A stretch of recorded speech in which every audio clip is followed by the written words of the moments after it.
jewelry in the closet, clothes in the closet, shoes, never wear. Jewelry in the safety deposit. Now, they have not in this. Okay, everybody's still awake. The illustrator here has the basic concept right. He has a hull and then planking outside the hull. That's not the way it was built. That's not the way God described to have it built. But most ships of years, decades, millennia ago were built like that with a hull and planking outside the hull, so that's fine. He also does not have this lower basic structure and the other structure laminated into the hull itself. It was all, the weight of the Hebrew is build an ark, rooms, the fact that rooms were mentioned, and then the dimension shows that those rooms were a part of the structure in the use of the Hebrew language. But that's the basic idea. That's where we started. All right. Shown here's the Creation Evidence Museum concept of the ark structure. This is the design we're using in building a 25-foot scale replica at the museum. It's being built right now. This is looking from the top down. That's, here's the stern. That's the prow, the front, the back. You're going to see a little later, there's a protrusion going off there. That's the top of the window structure so the rain wouldn't come directly in. Artist, of course, Steve Miller. Here it is illustrated. There's the door. The door was roughly, from eyewitness descriptions on portions that broke and portions that were still intact, it was roughly the same proportion as the ratio of a heart. 2/3 of the way toward the front or toward the top. So there's the door in place. That's the window system. You're going to see it more closely in a short while. And that's the water line. That's the series of steps protruding out the back. Here it is from the front, from the prow. That is the keel, and the keel ran all the way up to the top. Looking at our photos as we flew the mountain, we had to fly fast to keep from crashing into the mountain. Then we had to examine our photos because that Mi-8 Russian-built helicopter was not designed to fly that high, but it worked. We got there and got back. The keel was squared at the sides. Here it is at the back. Now we have a series of 13 steps, and then there was a little door there to come out. Why would they need that protrusion at the back? Well, you need to get water to flush the toilets. Did they carry the refuse out? No. Ed Davis, an eyewitness, spent long days discussing what he saw. On the left side, about almost halfway up, were the living quarters for the crew. Noah, his wife, Shem, Ham, and Japheth, and their wives. And there was one refuse drain on that side. So they weren't carrying old-fashioned buckets out. Now, can everybody see? Here Steve has broken. This is the front, the prow. That's the keel. It runs all the way up the face of it. Runs across the bottom. Here he has broken the layers apart so you can look inside. That's the reference size of a 6-foot man. Here is the window system finished a cubit above. We'll look at it more closely in a moment. What do you think that egg-like structure might be? What is that? What's that? Say it loud. It's the water reservoir, one of 4. When we flew the mountain, 1990, in late August 1990 when we flew Mount Ararat. In the debris field, I saw one of the laminated beams. And then, as I closely examined our photographs, one of these water reservoirs was still intact. Now, I want you to notice what it is shaped like. There were 4 of them, we surmise. I know there was one. I know that Abbas refers to water reservoirs, Abbas, who was the custodian. We've placed 2 at that end and 2 at this end for ballast. If you have 1, it's going to list over to the side. Now, to keep that water as fresh as possible, with a system to drain in some of the purer rain water. Sounds like mine, but I did leave mine in the car. That's a plant. That keeps us, that wakes everybody up. Thanks. I needed that help. What is that shaped like? Like an egg, but like a very special egg. The shape of each of those reservoirs, from what I can remember having seen and from the study done subsequently, the shape of those water reservoirs encompassing all 3 levels. Let's go a little further so you'll see just the shape. There it is. There it is. You can see the shape a little better. Now, Steve and I worked on this morning. That protruding cradle we've changed. It does not, that takes up too much space. The cradle will go down like that, across like that, and up, and it'll have that many members. Because the egg is stabilized at each level. Now, tell me what the egg looks like. Chicken egg? Yeah, like a chicken egg.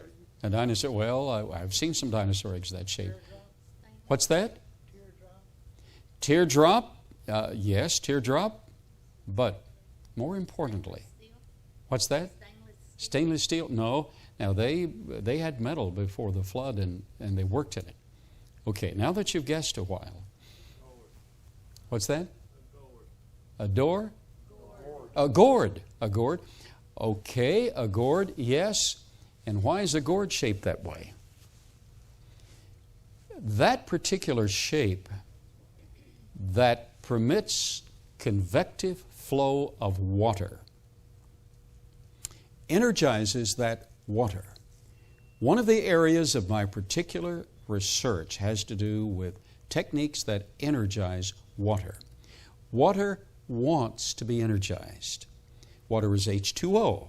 I'll do this as quickly as possible. The 2 hydrogens are separated at a 104 degree bond, angle bond. Now, you can forget all this, but just the bottom line. Every time that water molecule passes a gradient boundary of energy or temperature, then it stretches to 109 and flips back to 104. That has to do with the charge of the hydrogens. And in the process, it picks up energy. The whole thing I've just took 3 minutes to tell you is water picks up energy. In a convection process, it picks up energy. When it picks up enough energy, the water molecules become clustered and retain that energy. We want the water in the ark to have a lot of energy because it's going to have to last for over a year. It's going to have to remain pure, not stagnant. So how are you going to do it? You build a receptacle that energizes the water and simultaneously keeps it pure. When there is a convection system or some system of energizing the water naturally, it's like, do you remember your grandmother? Do you remember how she washed her hair? Help me out. Yeah, she would pour it, but where would she pour it from? She wanted the water in a special place. Not out of the well. Rainwater. Sure.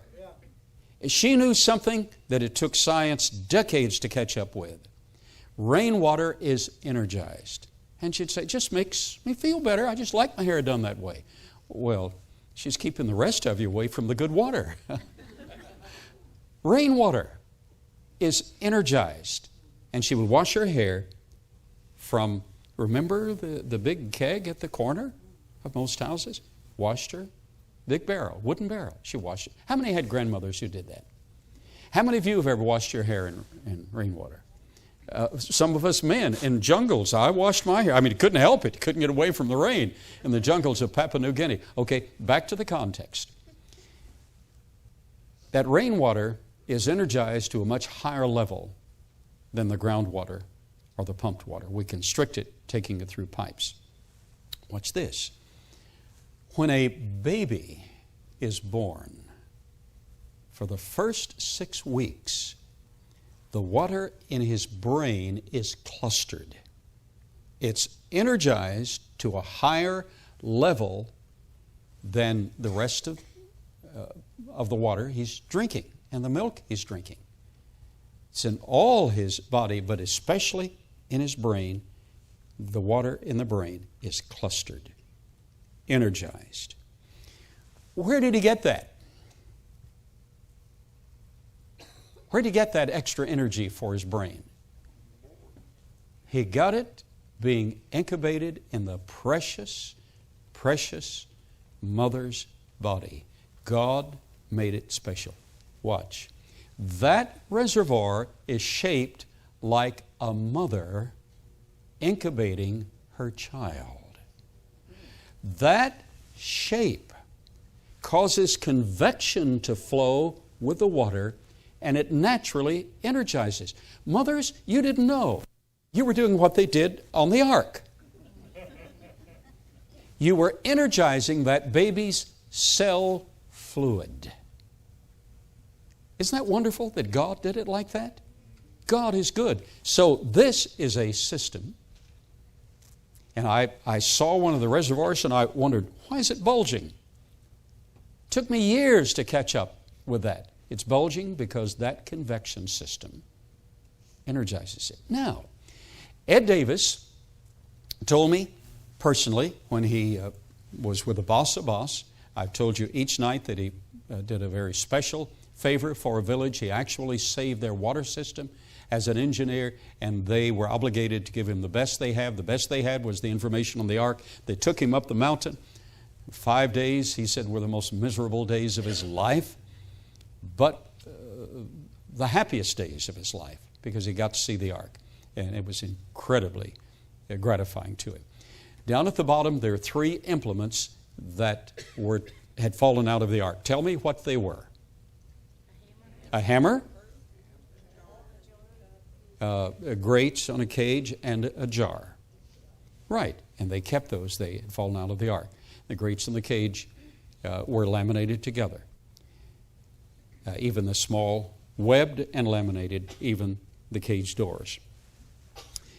He said what amazed him was that the jar, which had extract of what?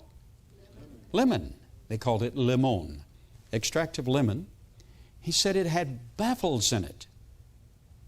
That way you could pour it without spilling it. During the storm, it wouldn't slosh over. So the fact that they used baffles there would infer that throughout this egg-like system, shaped like a mother bearing a child. Mothers, do you like that? God takes notice. Noah took notice. And there were baffles running throughout that because as the boat would move in the storm, you didn't want that water sloshing out. That's a big reservoir. How many of them were there? 4, 2 at each end. We're inferring there were 4. I've only seen 1. We're inferring there were 4. But if you got 1, you got a problem. If you got 2, you still have a problem. You're reeling with that thing. So we have to keep the balance correct. Here, again, now Steve drew these improperly He had it in his CAD program, and he's taking that out tonight where we don't use up all that space. We need every square foot we can get. But there are 2 of them at that end, and that's the bottom of them. That'll be changed. Now, notice these huge beams. These huge beams are running into the other huge beams. And you need to visit the Creation Evidence Museum because we're going to show you how that was done. Very thin strips, and you have thin strips running this way, and you actually weave those together and laminate them. So the whole thing was infrastructured together. Much like the exposed beams of church arches, church auditoriums, much like that. Do you know that when you use those thin strips of material and laminate them together, that's much stronger than the wood itself when you laminate them together and the crystalline structure has occurred. So here we have these beams running from the side of the hull of the ark over here, running across, and other beams running through the whole length. Now, he has shown you one of the floors.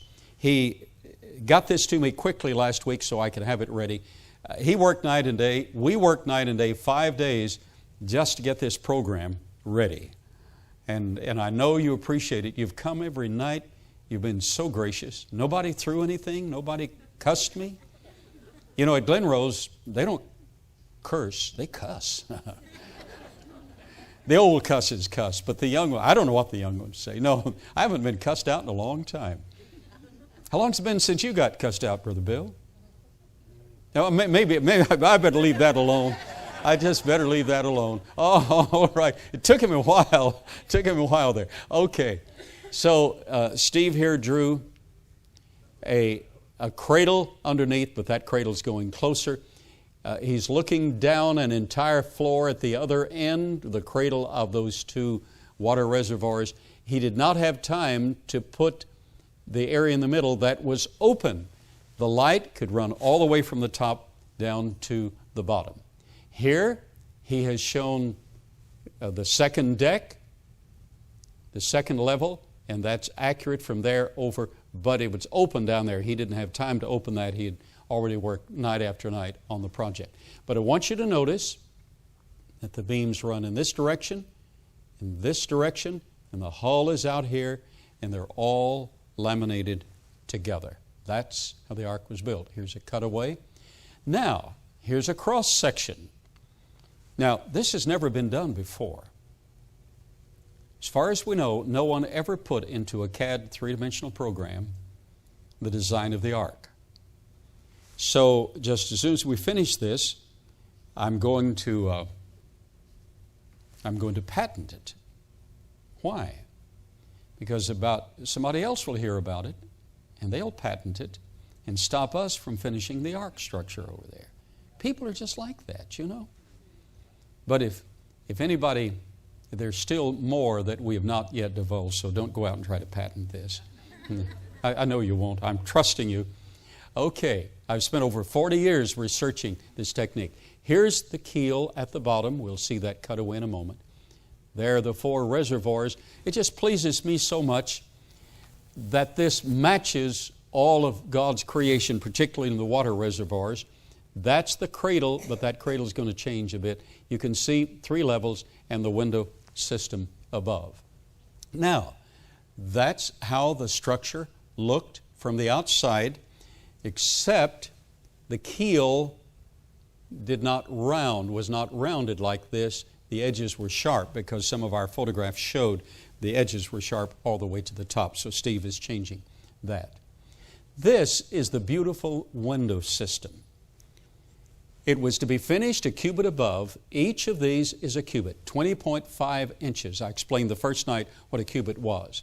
Finished above, but then there's a combing below each of the windows to keep the water from sloshing in, so you get the illumination. Okay? We've got a lot of study yet to do. Here are all the basics, all the way from the keel through the basic hull structure to the roof line, to the window system, to the windows themselves, and up to the cover. And a lot more to cover. fitting the animals into the ark. Can you listen real fast? How do you get all the animals in the ark? The critics have said, and in the book that you so graciously bought, and I'm so glad just about all you families bought that book, he lists the critics and what they've said. Some critics have said, you have to have millions of those animals on there. You've got to take every one of the kinds of dogs. No, you don't. The Bible says each by kind. And that's a phyla, technically, in biology. That's a phyla. You know how you got all those kinds of dogs in your neighborhood? A couple of dogs got together and started the thing. And then those dogs and their offspring got together. You start with two. All you needed were 2 dogs, 2 cats, and all the variety is there. The smartest of the dogs is the mongrel, by the way. He has a broader gene pool. And you get a beautiful poodle. But those poodles are very narrow-minded in what they can do. I'm sure you know all those things. All right. How do you fit all the animals on the ark? Well, let's discuss this. Miracles surrounding the biblical account would include, there are a number of miracles. God bringing the animals to the ark, Genesis 6, closing the door, said God did that, and caused the fountains of the deep and the windows of heaven to open the same day. So those were some of the miracles surrounding it. However, natural solutions for the day-to-day operations relating to the ark are rather straightforward. You don't need a miracle. Well, God already created them with a miracle. But watch. Critics have fantasized the presence of millions of crowded animals overloading the ship. The Bible makes it clear that the cargo was limited to land-breathing vertebrate animals and insects corresponding to modern birds, mammals, reptiles, and insects, as well as their extinct counterparts, which would be relatively few. Were there 2 of every species on the ark? No. The biblical word kind is much broader than the modern classification species. The genus, or phyla, is justified as being equivalent to the biblical kind. Assuming they required approximately the same floor space as animals in typical farm enclosures and laboratories today, there were no more than 16,000 land animals and birds on the ark. And that is justified in table after table after table in the book that you already have, the feasibility study. Only 16,000. Floor space required by large animals such as elephants, giraffes, rhinos, and some dinosaurs is taken into account since there would be young and therefore small. This gives them full reproductive potential after the flood. Even the largest dinosaurs were relatively small when only a few years old. Without tearing of cages, only 47% of the floor space would have been necessary. So when you really get down to scientific study, and you have that in your hands in the feasibility book, if you haven't bought that book, I'm not trying to sell books. I'm trying to invest in your lives. You at least need that at your house so a visitor can say, oh, you're talking about the ark. Yeah, and it's all feasible, and this is scientifically proven in this research.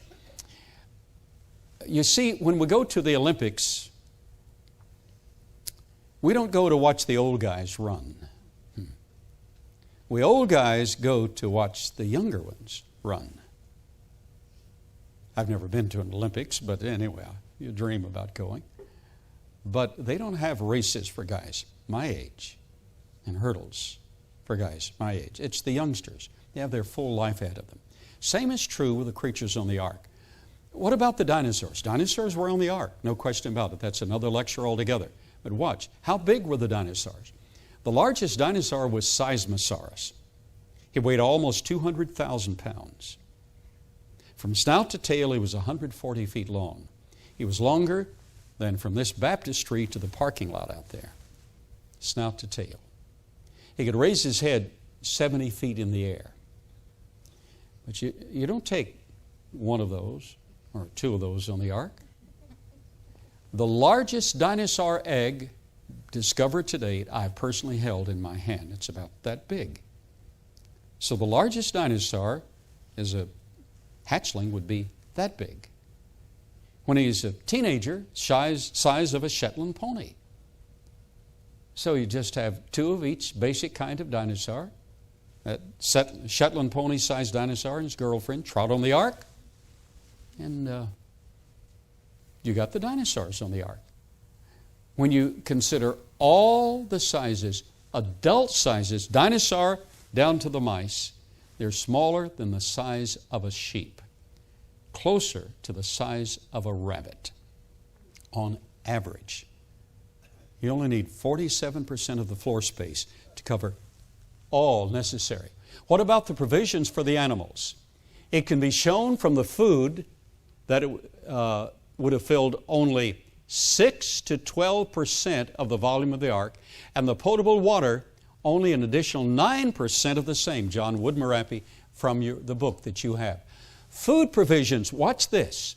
Food provisions would consist of compressed hay. A lot of the critics said, you got to have hay for all of those basic animals. You can't get all that hay on the ark. You don't need it. Compressed hay, pellets of hay, dried plant material, seeds and grains, etc.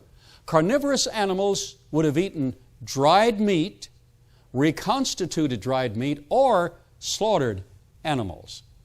You mean slaughter the bunny for them? No. One of the best sources for fresh meat is the giant tortoise. Eats almost nothing, requires very little water. He remains for months with very little water, very little food. You can slaughter them, and there's a lot of meat to feed the lions if they're hungry for meat. Plus, do you know that there are fish, and this is in your book. That book is a treasure. He shows the classification of, there's some fish. When the pond dries up, no, in Texas it's a tank. Outside Texas it's a pond. In Texas, when the tank dries up, but they're not in Texas, so when the pond dries up, there are these fish that spin a little mud cocoon around themselves, go into a stupor, and they can last over a year in that dormant state. So, if you want fish meat for your family, you just stock up on them. You see, it's not a real problem when you know all the biota, all the biology that's going on. Okay, quickly watch. Giant tortoises would have been ideal in this regard.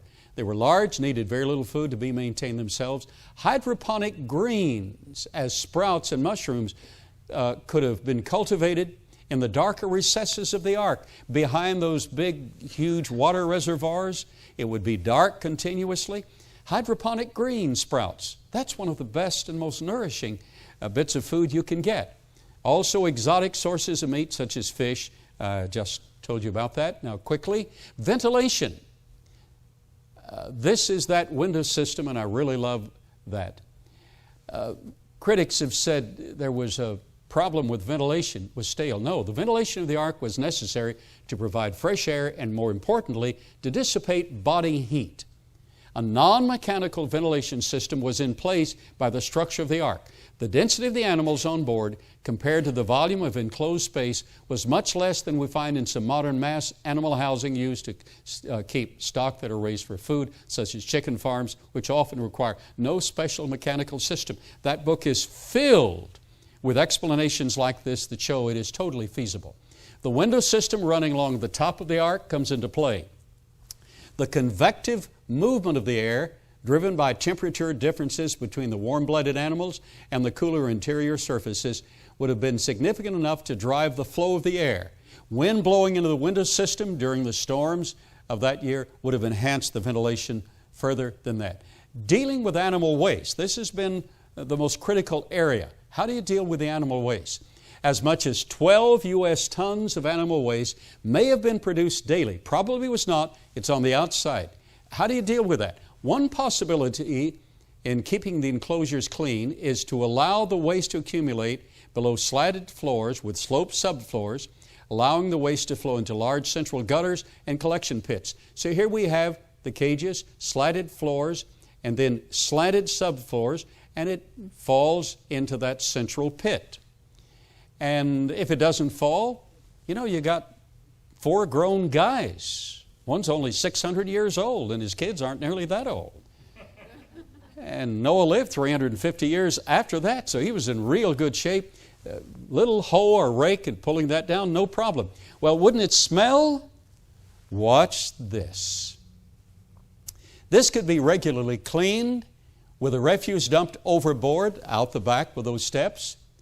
A novel labor-saving technique would have been the use of vermicomposting to digest the refuse completely.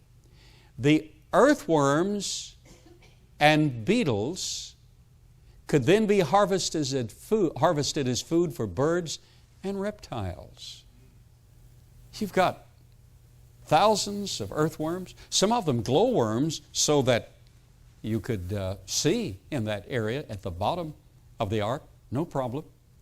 And those turn into hundreds of thousands, ultimately millions of worms that keep that compost taken care of, no smell. By the way, I've been in Europe a number of times. In Switzerland, it's a beautiful area. They still have the longhouses. What's a longhouse? That's where you live at one end. You step out a door, and still in the house, and you got the cows next door there.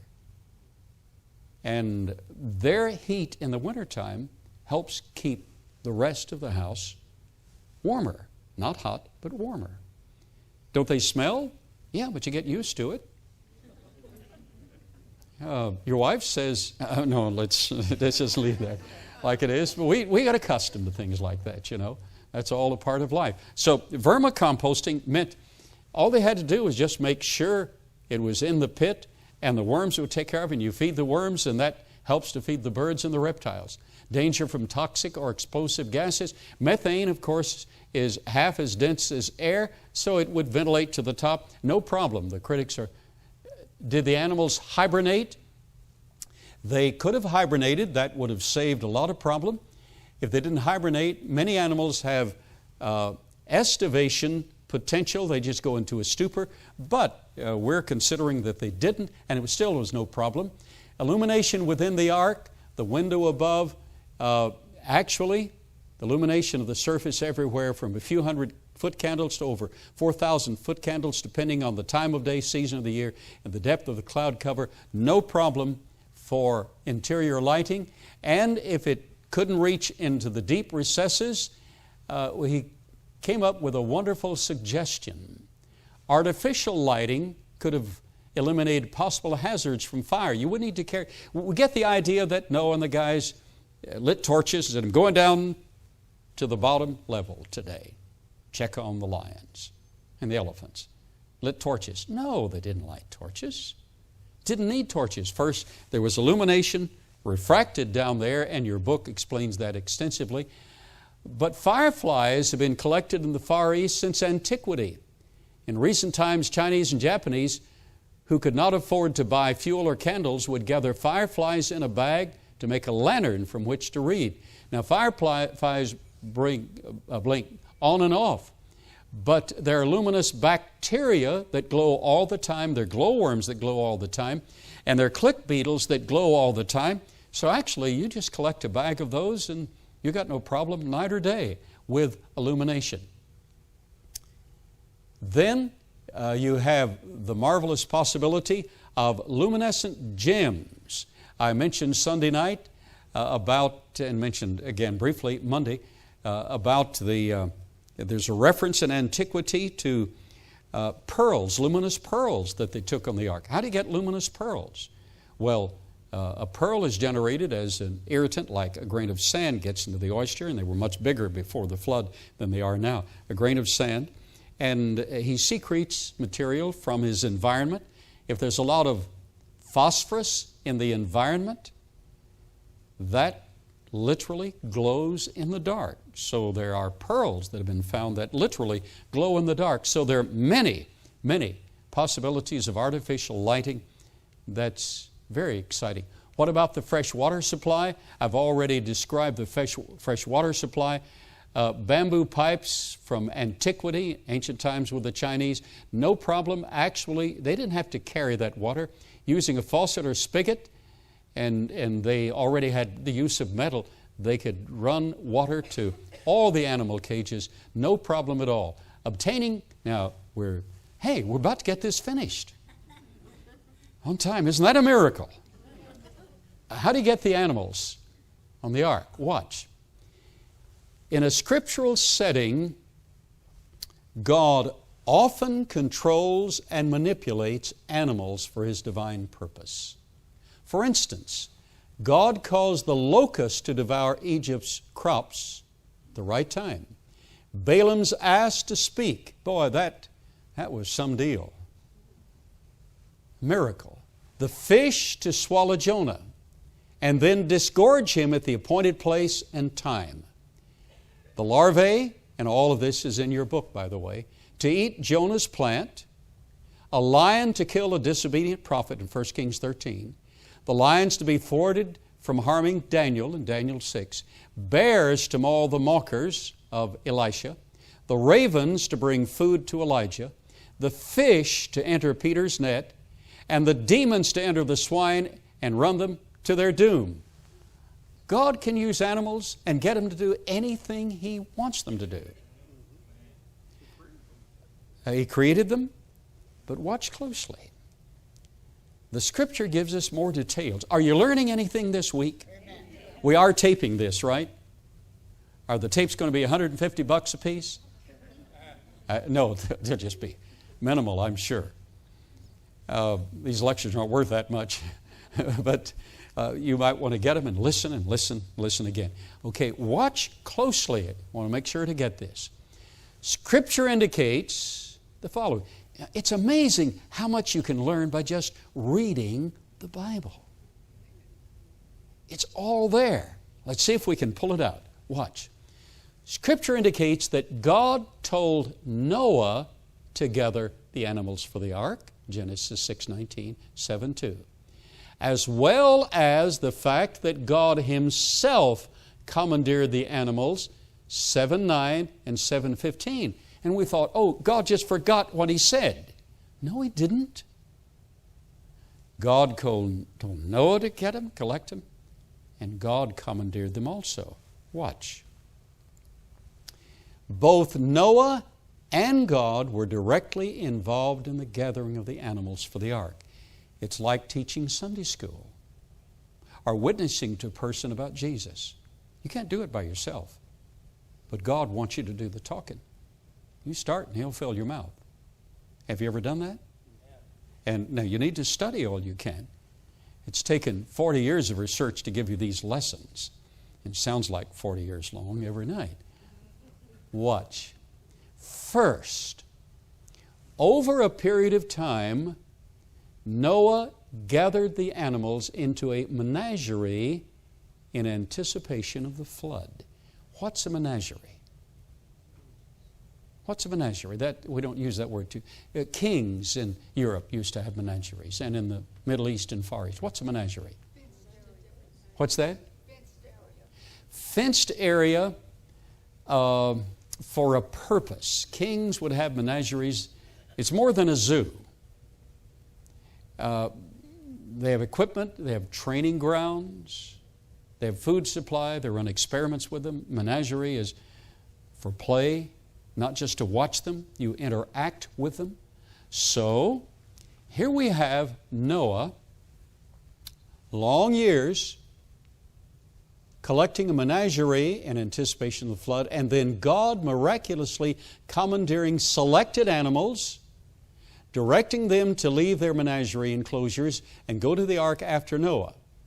These selections of animals, first by Noah and then by God, served an important series of filters for the ultimate selection of the best individual animals for the ark and subsequent earth history. It's like police dogs being trained.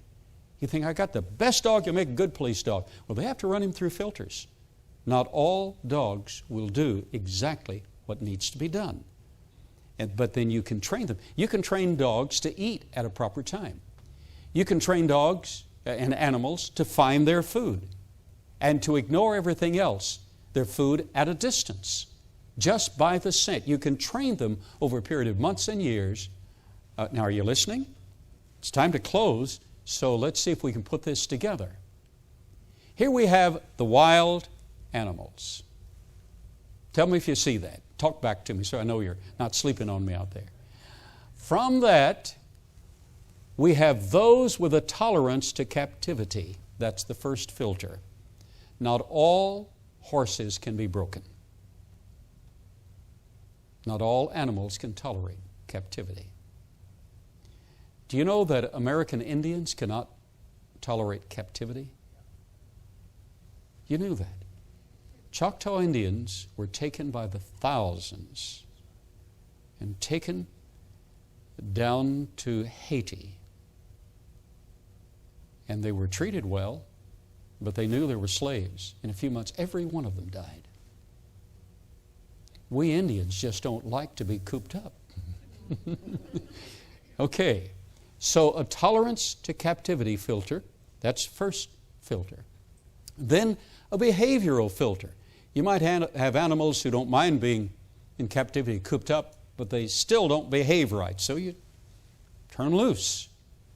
You've got a series of filters going. Then they can tolerate, you filter down closer to behavior, they act right. Then a genetics filter. You don't want the scrawniest, you want the best, because you're going to repopulate the entire globe. So the genetics filter. Then that brings us to Noah's menagerie. Once he would get all of that done, then he would keep those and train them how to eat, and what to eat, and how to find their food. And then you bring at that. God could have taken some of the wild animals straight to His divine filter, but He probably used Noah's menagerie because He told Noah to do it, and then to the ark. Now, let's close this thing. Hate to, but the kids are going to storm in pretty soon. Besides, you want to see this, and you've got a beautiful poster to take home. Once you get the animals to the door, how do you get them to go to the right cages? Well, if you've got a friendly little dog, and I have an idea that since that came from Korhan, was a part of Shem's family, that's what he used to explain to his children. You know, it was just him and his wife. Explained to his children, kids, let me show you what I saw.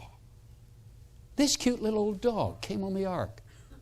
Had 2 insects, one on each ear. They looked like earmuffs. Had a ferret and another ferret. 2 snakes and 2 birds. Cutest thing. And he made a replication so they could tell their children and tell their children. And ultimately, it's here. Now watch. If you've got your menagerie, you've been training them for years, maybe decades. You got the best of the best. You train them what to eat. They don't have to have T-bone steak every day. And you train them how to find that among all the other foods. Then all you have to do on the ark is stock the right food in the right cage. And just open the door. Get them a little hungry. Isn't that what happens to you 2 or 3 times a day?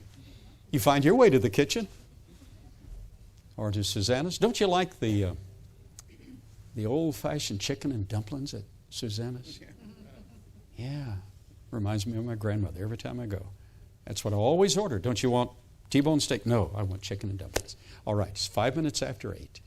Have you learned anything? Amen. There's no problem getting the animals on the ark once you have the animals.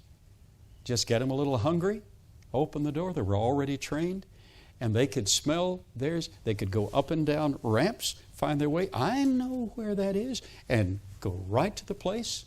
You close the door and say, let it rain. This has been fun. Amen.